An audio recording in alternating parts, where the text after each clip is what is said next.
നമസ്കാരം. ആദ്യ വാർത്ത ആരംഭിക്കുന്നു. പുതിയ സിബിഐ ഡയറക്ടറെ തെരഞ്ഞെടുക്കാൻ പ്രധാനമന്ത്രി അധ്യക്ഷനായ സെലക്ഷൻ കമ്മിറ്റി ഇന്ന് യോഗം ചേരും. മധ്യപ്രദേശ് കേഡറിലെ വനിതാ IPS ഉദ്യോഗസ്ഥ റീന മിത്രയും NIA ഡയറക്ടർ ജനറൽ YC മോദിയും ഉൾപ്പെടെ 12 പേരുടെ ചുരുക്കപ്പട്ടിക കേന്ദ്ര ആഭ്യന്തര മന്ത്രാലയം തയ്യാറാക്കിയിട്ടുണ്ട്. ഇടക്കാല ഡയറക്ടറായി നാഗേശ്വർ റാവുവിനെ നിയമിച്ചതിനെതിരായ ഹർജി സുപ്രീംകോടതി ഇന്ന് പരിഗണിക്കും. അലോക് വർമ്മയെ കേന്ദ്ര സർക്കാർ CBI ഡയറക്ടർ സ്ഥാനത്ത് നിന്നും നീക്കിയതിനെ ചൊല്ലിയുള്ള രാഷ്ട്രീയ വിവാദങ്ങൾ തുടരുന്നതിനിടെയാണ് പുതിയ ഡയറക്ടറെ തിരഞ്ഞെടുക്കാനുള്ള യോഗം. പ്രധാനമന്ത്രിയുടെ അധ്യക്ഷതയിൽ ചേരുന്ന സെലക്ട് കമ്മിറ്റി യോഗത്തിൽ സുപ്രീംകോടതി ചീഫ് ജസ്റ്റിസ് രഞ്ജൻ ഗൊഗോയ്, കോൺഗ്രസ് കക്ഷി നേതാവ് മല്ലികാർജുൻ ഖാർഗെ എന്നിവർ പങ്കെടുക്കും. 12 ഉദ്യോഗസ്ഥരുടെ ചുരുക്കപ്പട്ടികയിൽ നിന്നാണ് ഡയറക്ടറെ തെരഞ്ഞെടുക്കുക. ഗുജറാത്ത് മുഖ്യമന്ത്രിയായിരുന്നപ്പോൾ മുതൽ നരേന്ദ്രമോദിയുമായി അടുപ്പമുള്ള ഗുജറാത്ത് DGP ശിവാനന്ദ് ഝാ, ദേശീയ അന്വേഷണ agency director general YC Modi എന്നിവർ പട്ടികയിൽ ഉള്ളതായാണ് സൂചന. അടുപ്പക്കാരെ തെരഞ്ഞെടുത്തെന്ന ആരോപണത്തിന് ഇട നൽകാതിരിക്കാൻ സർക്കാർ ഇവരെ ഒഴിവാക്കുമോ എന്നാണ് അറിയേണ്ടത്. മധ്യപ്രദേശ് കേഡർ ഉദ്യോഗസ്ഥനായ റീന മിത്രയെ തെരഞ്ഞെടുത്താൽ CBI ഡയറക്ടർ പദവിയിലെത്തുന്ന ആദ്യ വനിതയാകും ഇവർ. നേരത്തെ തയ്യാറാക്കിയ 17 അംഗ പട്ടികയിൽ കേരള DGP ലോക്നാഥ് ബെഹ്റയുടെ പേരുണ്ടായിരുന്നു. അതിനിടെ നാഗേശ്വര റാവുവിനെ ഇടക്കാല ഡയറക്ടറായി നിയമിച്ചതിനെ ചോദ്യം ചെയ്ത് കോമൺ കോസ് നൽകിയ ഹർജിയാണ് ജസ്റ്റിസ് AK സിക്രി അധ്യക്ഷനായ ബെഞ്ച് ഇന്ന് പരിഗണിക്കുക. സെലക്ഷൻ കമ്മിറ്റി യോഗത്തിൽ പങ്കെടുക്കുന്നതിനാൽ ഹർജി പരിഗണിക്കുന്ന ബെഞ്ചിൽ നിന്നും ചീഫ് ജസ്റ്റിസ് നേരത്തെ പിന്മാറിയിരുന്നു. ന്യൂസ് 18 ഡൽഹി. ഗവർണറുടെ നയപ്രഖ്യാപന പ്രസംഗത്തോടെ നിയമസഭയുടെ ബജറ്റ് സമ്മേളനത്തിന് നാളെ തുടക്കം. 31-നാണ് ബജറ്റ്. ബജറ്റ് സമ്മേളനത്തെ ചൂടുപിടിപ്പിക്കാൻ രാഷ്ട്രീയ വിഷയങ്ങളും ഏറെയാണ്. പ്രളയത്തിനു ശേഷമുള്ള സർക്കാരിന്റെ ആദ്യ നയപ്രഖ്യാപനവും ബജറ്റും. നയപ്രഖ്യാപനത്തിലും തോമസ് ഐസക്കിന്റെ 10ാമത് ബജറ്റിലും കേരള പുനർനിർമ്മാണം തന്നെയാകും നിറഞ്ഞു നിൽക്കുക. കേന്ദ്ര ബജറ്റിന് ഒരു ദിവസം മുമ്പെയാണ് ഇത്തവണ സംസ്ഥാന ബജറ്റ്. സമ്പൂർണ്ണ ബജറ്റ് അവതരിപ്പിക്കാനാണ് ആദ്യം തീരുമാനിച്ചതെങ്കിലും വോട്ട് ഓൺ അക്കൗണ്ട് മതിയെന്നാണ് ഇപ്പോഴത്തെ ധാരണ. വോട്ട് ഓൺ അക്കൗണ്ട് പാസാക്കി ഫെബ്രുവരി 7-ന് സഭ പിരിയും. പിന്നാലെ കേരള രാഷ്ട്രീയം തെരഞ്ഞെടുപ്പ് ചൂടിലേക്ക് മാറും. ലോക്സഭാ തെരഞ്ഞെടുപ്പിന് മുമ്പ് സഭാതലത്തിൽ സർക്കാരിന്റെ ഭരണനേട്ടങ്ങൾ ഉയർത്തിക്കാട്ടാൻ ഭരണപക്ഷത്തിനും വിമർശിക്കാൻ പ്രതിപക്ഷത്തിനും കിട്ടുന്ന അവസാന അവസരം കൂടിയാണിത്. ഇത് പരമാവധി പ്രയോജനപ്പെടുത്താൻ ഇരുപക്ഷങ്ങളും ശ്രമിക്കുമെന്നുറപ്പ്. ശബരിമല സ്ത്രീ പ്രവേശനത്തിന് ശേഷമുള്ള ആദ്യ സഭാ സമ്മേളനം എന്ന പ്രത്യേകത കൂടി 14ാം കേരള നിയമസഭയുടെ 14ാം സമ്മേളനത്തിനുണ്ട്. സർക്കാരിനെതിരെ പ്രതിപക്ഷത്തിന്റെ പ്രധാന ആയുധവും സ്ത്രീ പ്രവേശനം തന്നെയാകും. സർക്കാർ ഗൂഢാലോചനയുടെ ഭാഗമാണ് സ്ത്രീ പ്രവേശനം എന്ന ആരോപണം പ്രതിപക്ഷം ശക്തമായി തന്നെ ഉന്നയിക്കും. പ്രളയ പുനർനിർമ്മാണ പ്രവർത്തനങ്ങളിലെ വീഴ്ചയും പ്രതിപക്ഷം ഉയർത്തിക്കാട്ടും. വനിതാ മതിലിന്റെ വിജയവും നവോത്ഥാന പ്രവർത്തനങ്ങളുടെ തുടർച്ചയും സർക്കാരിന് ആത്മവിശ്വാസം നൽകും. ന്യൂസ് 18 തിരുവനന്തപുരം. പ്രളയാനന്തര ബജറ്റ് അവതരിപ്പിക്കാൻ ഒരുങ്ങുന്ന മന്ത്രി തോമസ് ഐസക്കിന് വെല്ലുവിളിയായി കഴിഞ്ഞ ബജറ്റിലെ പ്രഖ്യാപനങ്ങൾ. നികുതി വരവ് കുത്തനെ ഇടിഞ്ഞതിനൊപ്പം പ്രഖ്യാപിച്ച പദ്ധതികളിൽ ഏറെയും തുടങ്ങാനും കഴിഞ്ഞില്ല. കഴിഞ്ഞ ബജറ്റിൽ നികുതി വർദ്ധിപ്പിച്ചും പുതിയ വഴികൾ തുറന്നും അധിക വരുമാനമായി കണക്കാക്കിയത് 970 കോടി രൂപ. നികുതി വരുമാനമായി ലഭിക്കുമെന്ന് പ്രഖ്യാപിച്ചത് 58,000 കോടി രൂപ. ഈ 2 ലക്ഷ്യവും പാളി. പ്രതീക്ഷിച്ചതിന്റെ പരിസരത്തു പോലും നികുതി വരുമാനം എത്തിയില്ല. ഇതിനു പുറമെ ഭരണ സംവിധാനത്തിന്റെ മുഴുവൻ ശ്രദ്ധയും പ്രളയത്തിലേക്ക് മാറിയതോടെ പദ്ധതി നിർവഹണവും തടസ്സപ്പെട്ടു. ഓഖി തകർത്തെറിഞ്ഞ തീരദേശത്തിനായി എത്ര ചെലവഴിക്കാൻ കഴിഞ്ഞു എന്ന ചോദ്യം ഇപ്പോൾ തന്നെ ഉയർന്നു കഴിഞ്ഞു. അതിന് സഭയിൽ മറുപടി പറയേണ്ടി വരും.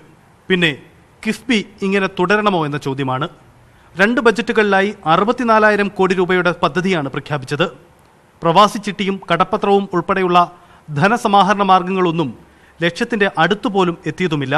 ഇതിനെല്ലാം പുറമെ പ്രളയ ദുരന്തത്തിന് ശേഷവും സാമ്പത്തിക അച്ചടക്കമില്ലാത്ത തീരുമാനങ്ങൾ സർക്കാരിൽ നിന്ന് ഉണ്ടാവുകയും ചെയ്തു. പ്രളയത്തിന് ശേഷം തകർന്ന സാമ്പത്തിക അവസ്ഥയുമായി ബജറ്റ് പ്രഖ്യാപിക്കേണ്ടി വരുന്ന ഒരു സാഹചര്യമാണ് ധനമന്ത്രി തോമസ് ഐസക്കിന് മുന്നിലുള്ളത്. പക്ഷേ മുൻ ബജറ്റിനോട് ഒട്ടുമേ നീതി പുലർത്താനായില്ല എന്ന വിമർശനത്തെ മന്ത്രി നേരിടുക തന്നെ വേണ്ടിവരും. തിരുവനന്തപുരത്തു നിന്നും TG സജിത്, ന്യൂസ് 8. സംഘടനാ ചുമതലയുള്ള ദേശീയ ജനറൽ സെക്രട്ടറി ആയതോടെ KC വേണുഗോപാൽ ദേശീയ നേതൃത്വത്തിൽ കൂടുതൽ കരുത്തനാവുന്നു. ഇത് കേരളത്തിലെ കോൺഗ്രസ് രാഷ്ട്രീയത്തിലെ നേതൃസമവാക്യങ്ങളിലും പ്രതിഫലിക്കും. കേരളത്തിൽ നിന്നുള്ള കോൺഗ്രസിന്റെ 1-ാം നമ്പർ നേതാവ് എന്ന നിലയിൽ കേരള വിഷയങ്ങളിൽ KCയുടെ വാക്കുകളാവും ഇനി നിർണായകം. പാർട്ടി പുനഃസംഘടന, സ്ഥാനാർത്ഥി നിർണയം തുടങ്ങി പാർട്ടി തലത്തിലെ സുപ്രധാന തീരുമാനങ്ങളെല്ലാം ഇനി KC വേണുഗോപാലിന്റെ കയ്യൊപ്പുണ്ടാകും. കോൺഗ്രസ് അധ്യക്ഷൻ രാഹുൽ ഗാന്ധിയുടെ ഏറ്റവും വിശ്വസ്തനായ നേതാവായി KC മാറുമ്പോൾ അതിന്റെ പ്രതിഫലനം കേരളത്തിലെ കോൺഗ്രസിലും ഉണ്ടാകും. ദൈനംദിന വിഷയങ്ങളിൽ നിന്ന് ഉപദേശക റോളിലേക്ക് AK ആന്റണി പതിയെ പിൻവാങ്ങുന്ന സാഹചര്യത്തിൽ പ്രാധാന്യം പിന്നെയും കൂടും. ഉമ്മൻചാണ്ടിക്കും രമേശ് ചെന്നിത്തലയ്ക്കും KPCC അധ്യക്ഷൻ മുല്ലപ്പള്ളി രാമചന്ദ്രനും മേലേക്കാണ് സംഘടനാ തലത്തിൽ KC മാറുന്നത്. നിർണായക സ്ഥാനങ്ങളിലേക്കുള്ള തെരഞ്ഞെടുപ്പുകളിലും തർക്ക വിഷയങ്ങളിലും അഭിപ്രായം പ്രധാനമാകും. സ്വാഭാവികമായും വലിയൊരു ഭാഗം നേതാക്കളും അണികളും ശക്തിയുള്ള നേതാവിന് ഒപ്പം ചേരും. നിലവിൽ ഐ ഗ്രൂപ്പിൽ നിർണായക സ്വാധീനമുള്ള നേതാവാണ് KC വേണുഗോപാൽ. DCC അധ്യക്ഷന്മാരുടെ തെരഞ്ഞെടുപ്പിലടക്കം ഇത് തെളിയുകയും ചെയ്തതാണ്. ഐ ഗ്രൂപ്പ് നേതാവെന്ന നിലയിലെ പ്രവർത്തനത്തിൽ നിന്ന് മാറേണ്ടി വരുമെങ്കിലും ഐ ഗ്രൂപ്പിലും അതിനപ്പുറം കേരളത്തിലെ പാർട്ടിയിലാകെയും കരുത്തനായാണ് ഈ മാറ്റം. കേരള രാഷ്ട്രീയത്തിൽ നിന്നും ദേശീയ രാഷ്ട്രീയത്തിലേക്ക് പറിച്ചു നടുകയായിരുന്നു KC വേണുഗോപാലിനെ. കോൺഗ്രസിന്റെ 1ാം നമ്പർ ജനറൽ സെക്രട്ടറി ആയിരിക്കുമ്പോഴും കേരള രാഷ്ട്രീയത്തിൽ കണ്ണുള്ള നേതാവാണ് K കരുണാകരന്റെ ഈ പഴയ ശിഷ്യൻ. കേരളത്തിലെ പ്രബല നേതാക്കളെ ആശങ്കപ്പെടുന്ന ഘടകവും ഇതുതന്നെയാണ്. R Kiran Babu, political bureau, news 18. പുനർനിയമനം ആവശ്യപ്പെട്ട് KSRTCയിലെ മുൻ എംപാനൽ ജീവനക്കാർ നടത്തുന്ന സമരം 4ാം ദിവസത്തിലേക്ക് കടന്നു. നിയമസഭയ്ക്ക് മുന്നിലേക്ക് സമരം വ്യാപിപ്പിക്കാനാണ് എംപാനലുകാരുടെ തീരുമാനം. കൂടുതൽ രാഷ്ട്രീയ നേതാക്കൾ സമരത്തിന് ഐക്യദാർഢ്യം പ്രഖ്യാപിച്ച് ഇന്നെത്തും. ഇന്നലെ സെക്രട്ടേറിയറ്റിന് മുന്നിൽ നടന്ന സമരക്കാരുടെ ശയന പ്രദക്ഷിണത്തിൽ സ്ത്രീകളടക്കം നിരവധി പേർ പങ്കെടുത്തിരുന്നു. വലാർപാടം കണ്ടെയ്നർ റോഡിൽ ഇന്ന് മുതൽ ടോൾ. കാർ, ജീപ്പ്, വാൻ വാഹനങ്ങൾക്ക് ഒരു വശത്തേക്ക് മാത്രം 45 രൂപ ഈടാക്കും. അടിസ്ഥാന സൌകര്യങ്ങൾ നൽകാതെ ടോൾ പിരിവ് നടത്തുന്നതിൽ പ്രതിഷേധിക്കാനാണ് നാട്ടുകാരുടെ തീരുമാനം. കാറ്, ജീപ്പ്, വാൻ എന്നിവയ്ക്ക് ഒരു വശത്തേക്ക് 45 രൂപയും ഇരുവശത്തേക്കുമായി 70 രൂപയുമാണ് ടോൾ. ലൈറ്റ് കൊമേഴ്ഷ്യൽ വാഹനങ്ങൾക്ക് 75 രൂപയും ഇരുവശത്തേക്കുമായി 115 രൂപയും. ബസ്, ട്രക്ക് എന്നിവയ്ക്ക് ഇരുവശത്തേക്കുമായി 240 രൂപ നൽകണം. എറണാകുളം ജില്ലയിൽ രജിസ്റ്റർ ചെയ്ത വാഹനങ്ങൾക്ക് ഇളവുണ്ട്. ടോൾ പിരിവിനുള്ള ഒരുക്കം പൂർത്തിയായി. प्राइवेट व्हीकल के लिए 20 किलोमीटर अंदर रहने वाला को उसका RC और एड्रेस प्रूफ दिया तो उसको 255 का पास मिल जाए. വഴിവിളക്കുൾപ്പെടെയുള്ള അടിസ്ഥാന സൗകര്യം പോലുമില്ലാത്ത കണ്ടെയ്നർ റോഡിൽ ടോൾ പിരിക്കുന്നതിനോട് യാത്രക്കാർക്ക് എതിർപ്പാണ്. എന്തൊരു ആക്സിഡന്റ് ഇവിടെ ഉണ്ടാകണത് രാത്രി ലൈറ്റ് ഇല്ലാത്തതുകൊണ്ട്. ഇവര് ഏത് ഗറഫിലാണ് ഈ ടോൾ പിരിക്കാൻ വേണ്ടി പോണത് ചോദിക്കാൻ പറയാൻ ഇവിടെ ആരും ഇല്ലേ? ഇൻഷുറൻസ് ഈ വണ്ടിക്കൊക്കെ 18,000 രൂപയാണ് ഇൻഷുറൻസ് വരുന്നത് ഒരു വർഷത്തേക്ക്. റോഡ് ടാക്സ് 5 വർഷത്തേക്ക് മേടിച്ചിട്ടുണ്ട്. ഇതെല്ലാം കൊടുത്തിട്ട് നമ്മൾ വീണ്ടും ടോളുകൾ കൊടുക്കണമെന്ന് പറയുന്നത് നടക്കുന്ന കേസല്ല. കാരണം ഈ മുട്ടിന് ടോളുകളാണ്. കണ്ടെയ്നർ റോഡിനോട് ചേർന്നുള്ള സർവീസ് റോഡിന്റെ പണിയും പൂർത്തിയായിട്ടില്ല. ഞങ്ങൾക്ക് ഞങ്ങളുടെ അടിസ്ഥാന ആവശ്യമായ റോഡാണ്. ആ റോഡ് ചെയ്യാതെ പൂർത്തീകരിക്കാതെ ഈ ടോളിനോട് ഞങ്ങൾ ഒരു കാരണവശാലും യോജിക്കില്ല. മുൻകാലത്തെ കളക്ടറുമായി ചർച്ച നടത്തിയതിൽ പ്രദേശവാസികളെ ടോളിൽ നിന്ന് ഒഴിവാക്കാമെന്ന് പറഞ്ഞിരിക്കുന്നത് ആ ഒരു നിയമങ്ങൾ ഒന്നും പാലിക്കാതെയാണ് ഇപ്പോൾ ഈ ടോൾ തുടങ്ങുന്നത്. 2 വർഷം മുൻപ് കണ്ടെയ്നർ റോഡിൽ ടോൾ തീരുമാനിച്ചിരുന്നുവെങ്കിലും പ്രതിഷേധത്തെ തുടർന്ന് മാറ്റിയിരുന്നു. സർവീസ് റോഡിന്റെ പണി പൂർത്തിയാകാതെ ടോൾ തുടങ്ങിയതിനോട് കടുത്ത പ്രതിഷേധമാണ് നാട്ടുകാർക്കുള്ളത്. പ്രതിഷേധ പരിപാടികളുമായി മുന്നോട്ടിറങ്ങാൻ തന്നെയാണ് നാട്ടുകാരുടെയും സമരസമിതിയുടെയും തീരുമാനം. കൊച്ചിയിൽ നിന്ന് ക്യാമറാമാൻ ശ്രീജിത് സിക്കൊപ്പം വിനീത വിജി, ന്യൂസ് 18. ഹീര ഗ്രൂപ്പ് പലിശരഹിത നിക്ഷേപ പദ്ധതിയിൽ ബാങ്ക് വഴിയല്ലാതെ നേരിട്ടും പണം സ്വീകരിച്ചതിന് തെളിവുകൾ. കോഴിക്കോട് ഓഫീസ് തുടങ്ങുന്നതിന് മുൻപാണ് ഇടപാടുകാരിൽ നിന്നും നേരിട്ട് പണം സ്വീകരിച്ചത്. നിക്ഷേപകരുടെ പരാതിയിൽ ഹീര ഗ്രൂപ്പ് ഉടമ നൌഹീര ഷെയ്ഖിനെതിരെ മുംബൈ സാമ്പത്തിക കുറ്റാന്വേഷണ വിഭാഗം കുറ്റപത്രം സമർപ്പിച്ചു. ഹീര ഗ്രൂപ്പ് കോഴിക്കോട് ഓഫീസ് തുടങ്ങുന്നതിന് മുൻപ് തന്നെ മലബാർ മേഖലയിൽ പണപ്പെരുവ് തുടങ്ങിയിരുന്നുവെന്നാണ് ഇപ്പോൾ പുറത്തുവരുന്ന വിവരം. 2013 ജനുവരിയിലാണ് കോഴിക്കോട് MK റോഡിൽ ഹീര ഗോൾഡ് എക്സിം ലിമിറ്റഡ് എന്ന പേരിൽ ഓഫീസ് തുറക്കുന്നത്. ബാങ്കുകളിൽ നിക്ഷേപിക്കുന്നതിന് പകരം നേരിട്ട് പണം സ്വീകരിക്കുകയായിരുന്നു. ഇവർക്കൊക്കെയും പർച്ചേസ് രസീത് നൽകി. പിന്നീട് തുറന്ന ബാങ്ക് അക്കൗണ്ട് നിക്ഷേപകരുടെ പരാതിയിൽ മരവിപ്പിക്കുമ്പോൾ അക്കൗണ്ടിൽ കോടികൾ ഉണ്ടായിരുന്നു. മുഴുവൻ സമ്പാദ്യവും ഹീര ഗ്രൂപ്പിൽ നിക്ഷേപിച്ചവരാണ് പലരും. ഗോൾഡൊക്കെ വിറ്റിട്ടാണ് ഞാൻ ഇതിലേക്ക് പൈസ ഇട്ടത്. ഈ പൈസ നമുക്ക് മാസം ക്യാഷ് പോവില്ല, വരുമാനം ഉണ്ടാവുന്നില്ല, ഇതിലാണ് ഇട്ടത്. നോക്കുമ്പോൾ ഇങ്ങനെ സിറ്റുവേഷൻ. 1 ലക്ഷത്തിന് ഒരു 10-30,000 റുപ്യോളം കിട്ടിയിട്ടുണ്ടാവും. പിന്നീട് മുടക്കിയ പൈസക്ക് 2,000 റുപ്യ കിട്ടുള്ളൂ. അത് ഇൻഷുറൻസ് ക്ലെയിം ആയ പൈസയാണ് അതിൽ കൊണ്ടുപോയി മുടക്കിയുള്ളത്. ഫുള്ള് തട്ടിപ്പ് കേസിൽ ഹീര ഗ്രൂപ്പ് ഉടമ നൌഹീരക്കെതിരെ മുംബൈ സാമ്പത്തിക കുറ്റാന്വേഷണ വിഭാഗം കുറ്റപത്രം സമർപ്പിച്ചു. 250 പേരിൽ നിന്നായി 18 കോടിയുടെ നിക്ഷേപ തട്ടിപ്പ് നടത്തിയ കേസിലാണ് കുറ്റപത്രം. പ്രദീപ് നാരായണൻ, ന്യൂസ് 18, കോഴിക്കോട്. ജസ്റ്റിസുമാരായ രാജേന്ദ്ര മേനോൻ, പ്രദീപ് നന്ദ്രജോഗ് എന്നിവരെ സുപ്രീംകോടതി ജഡ്ജിമാരായി ഉയർത്താനുള്ള കൊളീജിയം തീരുമാനം പരസ്യപ്പെടുത്താത്തതിൽ നിരാശയുണ്ടെന്ന് വിരമിച്ച സുപ്രീംകോടതി judge justice Madan P Lokur. തീരുമാനമെടുത്ത ഡിസംബർ 12-നും തീരുമാനം മാറ്റിയ ജനുവരി 10-നുമിടയിൽ എന്താണ് നടന്നത് എന്ന് തനിക്കറിയില്ല. നിലവിലെ ജഡ്ജി നിയമന സംവിധാനത്തിലും കൊളീജിയത്തിലും ഗുണകരമായ മാറ്റങ്ങൾ വരുത്തണമെന്നും ജസ്റ്റിസ് മദൻ പി ലോകൂർ പറഞ്ഞു.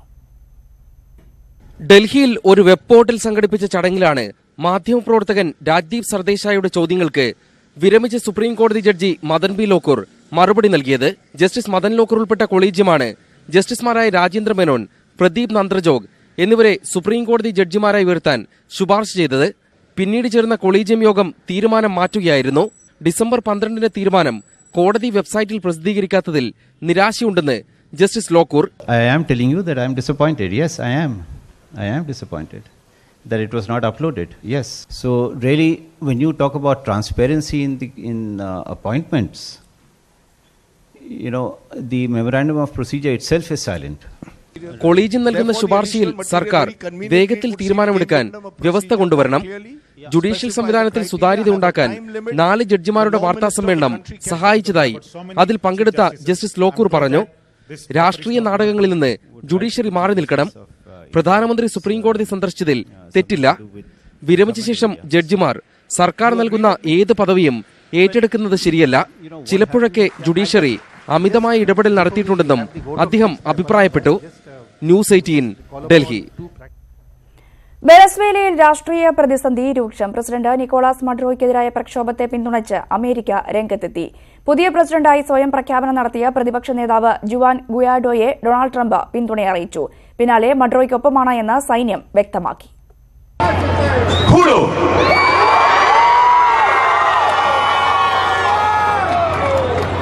Asumir formalmente las competencias del Ejecutivo Nacional como el presidente encargado de Venezuela. പ്രതിഷേധക്കാരായ 10,000-ങ്ങൾക്ക് നടുവിലാണ് പ്രതിപക്ഷ നേതാവ് ജുവാൻ ഗുഐഡോ പുതിയ പ്രസിഡന്റായി സ്വയം പ്രഖ്യാപനം നടത്തിയത്. 2 ആഴ്ച മുൻപ് 2ാം വട്ടവും നിക്കോളാസ് മഡ്യൂറോ അധികാരത്തിലെത്തിയതിന് പിന്നാലെയാണ് വെനസ്വേലയിൽ പ്രക്ഷോഭം പൊട്ടിപ്പുറപ്പെട്ടത്. കയ്യേറ്റത്തിലൂടെയാണ് മഡ്യൂറോ അധികാരം പിടിച്ചെടുത്തത് എന്നാരോപിച്ച് പ്രക്ഷോഭകാരികൾ തെരുവിലിറങ്ങി. അവർക്ക് നടുവിലാണ് ജുവാൻ ഗുഐഡോ സ്വയം പ്രഖ്യാപിത പ്രസിഡന്റായത്. പിന്നാലെ അമേരിക്കയുടെ പിന്തുണയെത്തി. വെനസ്വേലൻ ജനത സ്വാതന്ത്ര്യവും നിയമവാഴ്ചയും ആഗ്രഹിക്കുകയാണെന്ന് പ്രസിഡന്റ് ഡൊണാൾഡ് ട്രംപ് പ്രതികരിച്ചു. മഡൂറോയുടെ രാജ്യഭരണ രീതിയെ ജനം വെറുക്കുന്നു, അതിനാൽ പ്രതിപക്ഷത്തെ പിന്തുണയ്ക്കുന്നു.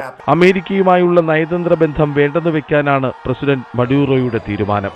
പ്രതിപക്ഷത്തെ കൂട്ടുപിടിച്ച് ഭരണം അട്ടിമറിക്കാനാണ് അമേരിക്കയുടെ നീക്കമെന്നും മഡ്യൂറോ ആരോപിച്ചു. എന്നാൽ മഡ്യൂറോയ്ക്കെതിരെ ബ്രസീലും കൊളംബിയയും രംഗത്തെത്തി. പക്ഷേ മഡ്യൂറോയ്ക്ക് പിന്നിൽ അണിനിരക്കാനാണ് സൈന്യത്തിന്റെ തീരുമാനം. International desk, news 18. സ്വകാര്യ ധനകാര്യ സ്ഥാപനത്തിൽ ലക്ഷങ്ങളുടെ ചിട്ടി തട്ടിപ്പിനിരയായവർ നിയമ നടപടിക്ക് ഒരുങ്ങുന്നു. കേരളത്തിലും അയൽ സംസ്ഥാനങ്ങളിലുമായി പ്രവർത്തിച്ചിരുന്ന ജനക്ഷേമ മാരുതി ചിട്ടിയിൽ പണം നിക്ഷേപിച്ചവരാണ് കബളിപ്പിക്കപ്പെട്ടത്. ചിട്ടി തട്ടിപ്പ് നടത്തിയ സ്ഥാപനയുടമ സുശീൽ കുമാർ ഇപ്പോഴും ഒളിവിലാണ്. കേരളം, കർണാടക, തമിഴ്നാട്, ആന്ധ്രാപ്രദേശ് ഈ 4 സംസ്ഥാനങ്ങളിലായി ഓഫീസുകൾ തുറന്നായിരുന്നു കൽപ്പറ്റ ആസ്ഥാനമായ ജനക്ഷേമ മാരുതി ചിട്ടിയുടെ പ്രവർത്തനം. 84 ശാഖകളിലായി 100 കണക്കിന് ആളുകളെയാണ് വിവിധ ചിട്ടികളിൽ ചേർത്തത്. ലക്ഷങ്ങൾ പിരിച്ചെടുത്ത് ചിട്ടിയുടമ EK സുശീൽകുമാർ മുങ്ങി. ഇതിനിടെ പോലീസ് പിടിയിലായി 2 വർഷം ജയിലിൽ കഴിഞ്ഞ സുശീൽകുമാർ പുറത്തിറങ്ങിയിട്ടും പണം തിരിച്ചു നൽകാതെ ഒളിവിൽ കഴിയുകയാണ്. ജയിലിൽ നിന്ന് ഇറങ്ങിയ ഉടനെ നിങ്ങളുടെ പൈസ തരുമെന്ന് പറഞ്ഞു. അങ്ങനെ പറഞ്ഞ് ഓരോ പ്രാവശ്യം ഇങ്ങനെ അവധി പറഞ്ഞു. അങ്ങനെ അയാൾ 2 വർഷം ജയിലിലെങ്ങാണ്ട് കിടന്ന് അയാൾ ഇറങ്ങി. അതിനുശേഷം ഞങ്ങൾ ഇപ്പം കിട്ടും എന്ന് പറഞ്ഞുകൊണ്ട് ഇപ്പം 5 വർഷത്തോളമായി ഞങ്ങളിങ്ങനെ വിളിക്കുന്നിടത്തെല്ലാം പോവുകയും. സ്ഥിര നിക്ഷേപം എന്ന നിലയിലും ലക്ഷങ്ങളാണ് സുശീൽകുമാർ വിവിധ ബ്രാഞ്ചുകൾ വഴി കൈക്കലാക്കിയത്. ഇത്രയും വിഷമത്തോടെ കൊടുത്ത പൈസ, അത്രയൊരു വരുമാനം കാര്യങ്ങളൊന്നും ആകെയുള്ള പൈസയാണ്. 2,60,60,000. ഇത്രയും വിഷമമുണ്ട് കാര്യത്തിൽ. സ്വന്തം സ്ഥാപനത്തിലെ ജീവനക്കാരെ അടക്കം സുശീൽകുമാർ ചതിക്കുഴിയിൽ വീഴ്ത്തി. ശമ്പളം വരെ സ്ഥാപനത്തിൽ നിക്ഷേപിച്ചവരുമുണ്ട്. FD പോലെ ഇട്ടു. 2 വർഷം കഴിഞ്ഞപ്പോഴാണ് ഇവരിതിങ്ങനെ ലാപ്സായിട്ട് പൂട്ടണം എന്നും പറഞ്ഞിട്ട് വന്നത്. അങ്ങനെ പോയി ചോദിച്ചിട്ട് അവർ ആ പൈസയൊന്നും തന്നില്ല.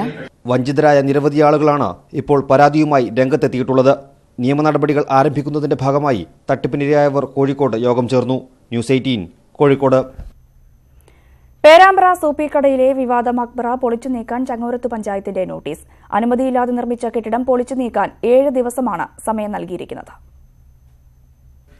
സൂപ്പിക്കടയിൽ നിപ വൈറസ് ബാധയുണ്ടായതിന് കാരണം മക്ബറ സംരക്ഷിക്കാത്തതാണെന്ന പ്രചാരണത്തോടെയാണ് കെട്ടിടം പണി തുടങ്ങിയത്. പഞ്ചായത്തിന് അനുമതിയില്ലാതെയായിരുന്നു നിർമ്മാണം. കെട്ടിട നിർമ്മാണം നിർത്തിവെക്കണമെന്നാവശ്യപ്പെട്ട് 4 മാസം മുൻപ് സ്റ്റോപ്പ് മെമ്മോ നൽകിയെങ്കിലും ഇത് മറികടന്ന് പണി പൂർത്തിയാക്കി. സംഭവം വിവാദമായതോടെയാണ് കെട്ടിടം പൊളിച്ചുമാറ്റാൻ നോട്ടീസ് നൽകിയത്. കെട്ടിടം പൊളിക്കാതിരിക്കാൻ കാരണമുണ്ടെങ്കിൽ 7 ദിവസത്തിനകം സ്ഥലമുടമ കാരണം ബോധിപ്പിക്കണം. സ്വയം പൊളിക്കുന്നില്ലെങ്കിൽ പഞ്ചായത്ത് ഇടപെട്ട് കെട്ടിടം പൊളിക്കുമെന്നും നോട്ടീസിൽ പറയുന്നു. അനധികൃതമായ ബിൽഡിംഗ് പൊളിച്ചു മാറ്റാൻ വേണ്ടി നോട്ടീസ് കക്ഷി കൊടുത്തിട്ടുണ്ട്. മാത്രമല്ല ഏത് ദിവസവും ഒന്നുകിൽ മാറ്റണം, അതല്ലെങ്കിൽ മാറ്റാതിരിക്കാനുള്ള കാരണമാണ് നിലവിൽ ചോദിക്കുന്നത്. എന്തെങ്കിലും കാരണം ബോധിപ്പിക്കാനുണ്ടെങ്കിൽ ബോധിപ്പിക്കാത്ത പക്ഷം പഞ്ചായത്ത് നിയമപരമായി പഞ്ചായത്തി രാജ് ആക്ടിലെ 253W വകുപ്പ് പ്രകാരം നടപടി സ്വീകരിക്കുമെന്നും അതിന്റെ നഷ്ടം ടിയാനിൽ നിന്ന് ഈടാക്കുന്നതുമാണെന്ന് സെക്രട്ടറി കൊടുത്ത ലെറ്റർ അങ്ങനെയാണിപ്പോൾ. മക്ബറ നിർമ്മാണത്തിനെതിരെ സംസാരിച്ച മഹല്ല് ഖത്തീബ് സൈദലവി മദനിക്ക് മക്ബറ അനുകൂലികളുടെ ഭീഷണിയുണ്ടായിരുന്നു. മഹലിന്റെയും പഞ്ചായത്തിന്റെയും എതിർപ്പ് മറികടന്ന് നിർമ്മിച്ച മക്ബറയിലേക്ക് സന്ദർശകരെ എത്തിക്കുന്നുണ്ട്. വെള്ളിയാഴ്ചകളിൽ ഇവിടെ ഭക്ഷണ വിതരണവും നടക്കുന്നു. അശ്വിൻ വല്ലത്ത്, ന്യൂസ് 18 കോഴിക്കോട്. കെവിൻ കൊലക്കേസിൽ ഇന്ന് പ്രാഥമിക വാദം തുടങ്ങും. കോട്ടയം സെഷൻസ് കോടതിയിലാണ് വാദം ആരംഭിക്കുന്നത്. കുറ്റം ചുമത്തുന്നതിന് മുൻപുള്ള വാദം ഇന്ന് തുടങ്ങാനാണ് കോടതി നിർദ്ദേശിച്ചത്. കുറ്റപത്രത്തോടൊപ്പം സമർപ്പിച്ച മുഴുവൻ രേഖകളുടെ പകർപ്പും പ്രതികളുടെ അഭിഭാഷകർക്ക് നൽകാൻ കഴിഞ്ഞയാഴ്ച കോടതി ഉത്തരവിട്ടിരുന്നു. കേസിലെ മുഴുവൻ പ്രതികളെയും ഹാജരാക്കാനും നിർദ്ദേശിച്ചിട്ടുണ്ട്. സംവിധായകനായും തിരക്കഥാകൃത്തായും മലയാള സിനിമയ്ക്ക് വസന്തമൊരുക്കിയ പി പത്മരാജൻ ഓർമ്മയായിട്ട് 28 വർഷം. മലയാള സിനിമയുടെ വസന്തകാലത്തേക്കുള്ള തിരിഞ്ഞുനോട്ടമാണ് അദ്ദേഹത്തെക്കുറിച്ചുള്ള ഓർമ്മകൾ. സഞ്ചാരികളെ മലമ്പുഴയിലേക്ക് ആകർഷിച്ച യക്ഷിക്ക് നിത്യയൗവനം നൽകാൻ മിനുക്കുപണിയുമായി ശില്പി കാനായി കുഞ്ഞിരാമൻ. 50 വർഷം മുൻപ് മലമ്പുഴ ഉദ്യാനത്തിൽ തീർത്ത ശില്പത്തിന് മോടി കൂട്ടാനും കേടുകൾ തീർക്കാനുമാണ് യക്ഷിയുടെ ശില്പി മലമ്പുഴയിലെത്തിയത്. 50 വർഷം മുമ്പാണ് മലമ്പുഴയിൽ യക്ഷി പിറന്നത്. മലയാളത്തിന്റെ മഹാശില്പി കാനായി കുഞ്ഞിരാമൻ സിമന്റിൽ തീർത്ത ശില്പത്തിന് ഇന്ന് കാലപ്പഴക്കത്തിന്റെ മങ്ങലുണ്ട്. കരിമ്പനയുടെ നാട്ടിൽ കരിമ്പനയോളം തലയുയർത്തി നിൽക്കുന്ന നഗ്നശില്പത്തിനെ അതിന്റെ സൃഷ്ടിയുടെ 50ാം വാർഷികത്തിൽ മോടികൂട്ടി കൂടുതൽ സുന്ദരിയാക്കുകയാണ് കാനായി. കാരണം സൃഷ്ടികളിൽ അത്രയേറെ പ്രിയപ്പെട്ടതാണ് കാനായിക്ക് യക്ഷി. എൻ്റെ ജീവിതത്തിനൊരു അത്ഭുതമാണ്. ഞാനൊരിക്കലും വിചാരിച്ചില്ല ഇങ്ങനെ ഒരു ലാൻഡ്മാർക്കാവുന്നത്. അതായത് ഇപ്പോൾ ഇതിൻ്റെ പാലക്കാട് മലമ്പുഴ പറഞ്ഞ യക്ഷിയിലെ ഒരു സങ്കല്പത്തിൽ ലാൻഡ്മാർക്കായി കഴിഞ്ഞു. 30 അടി ഉയരമുള്ള നഗ്നയക്ഷിയെ സൃഷ്ടിച്ചപ്പോൾ ഉണ്ടായ വിവാദങ്ങളൊന്നും കാനായി മറന്നിട്ടില്ല. യക്ഷിയെ തുണിയുടുപ്പിക്കാൻ വരെ ശ്രമം നടന്നു.